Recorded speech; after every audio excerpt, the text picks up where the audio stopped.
So the closer we get to Easter, the more I start thinking about Jesus, and not just about him raising from the dead on the third day, but about the road to Calvary.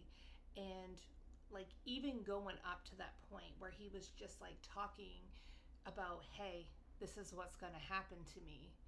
And when I went to church this morning, my pastor made a really good point that I had never thought about, and I thought I would share it with you. In Matthew 20, verse 17, it says, "Now Jesus was going up to Jerusalem. On the way, he took 12 aside and said to them, 'We are going to Jerusalem.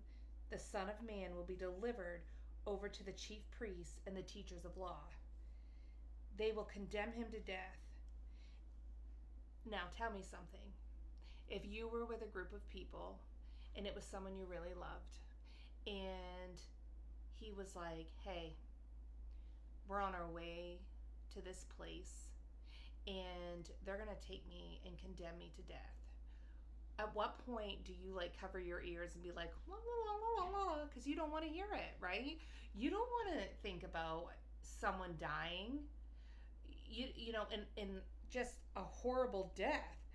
He says, and will hand him over to the Gentiles to be mocked and flogged and crucified.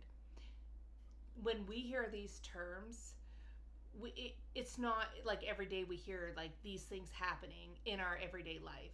Back then though, crucifixion was like an event. It was like, oh, they're crucifying people today and they're all like terrible people.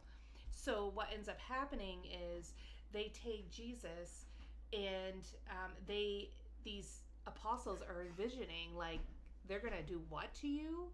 They're gonna do what to my Messiah? No.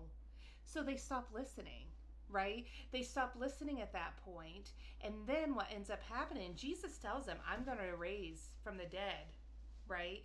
But they didn't hear that part because they were just so like, you can't die. No, like, and then another thing that was pointed out to this morning that made me really like, it just brought this whole thing to life for me was, you know darn well that those apostles were like, oh my gosh, I'm connected to this man.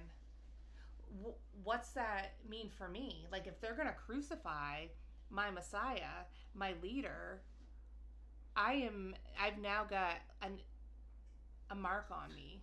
They're going to come after me next. And that had to have been a fear. Like that had to have been going through their minds. And you know, another point that was made this morning that I thought I would share with you was that they were all martyred. All of them were taken out except for John. John died of an old age.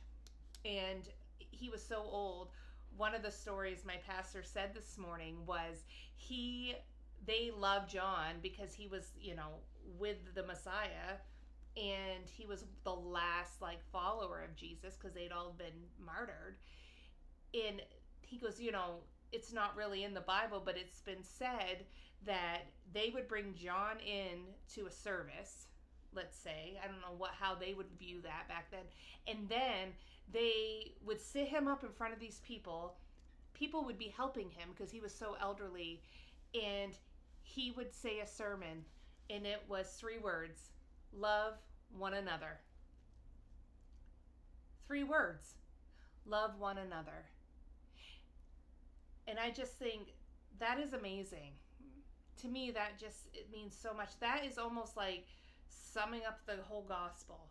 Like Jesus loved you enough to step down from his authority, come into this world, to die an awful death, knowing that he had to do this, loved you anyway, knowing your name as he was on that cross. He knew who you were. He had your name on it. There's a verse that says, for God so loved the world that he gave his only son. And so instead of saying, for God so loved the world, put your name in there. For God so loved the world that he died for Jessica Summers. He knew that I was going to be alive all the years later. He knew that. And here I am sitting before you telling you this.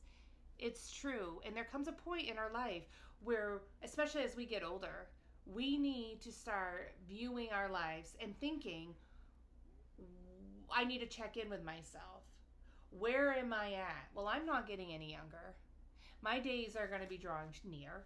And yes, I am 43. Lord willing, I'll live another 50 years. And I'll live healthy and happily. But that may not be. That may not be the story for me. And that's okay. Because I'm not living for this life. It's the next life that matters. In the span of eternity, this life that you're living is this long. Think about that. Think about that. On a yardstick, just picture the tiny little centimeter. That's how long this life is.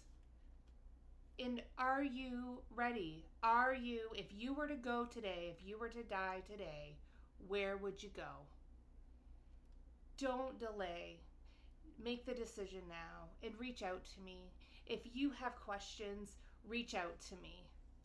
And I would be happy to show you where it says these things in the Bible, where the truths are. I would be happy to meet with you, to speak with you, whatever. Reach out, because you know what? Jesus loves you. He loves you just like he loves my crazy butt. That was inappropriate, but it's true. And I just want you to know that there's hope, and there is so much more to this life. So much more to this life than maybe what you're living. So why not give a chance? Give it a shot. Because the reality is, I would rather pass. I'd rather die believing in what I'm believing and find out I'm wrong after, than not believe at all and then find out it's all true. If you like anything you've heard today, or if you didn't like anything you heard today, put a comment in there. And if you are interested in this type of stuff, in family-focused stuff, in foolishness, I'm not going to lie, like and follow me. You guys all have a great day.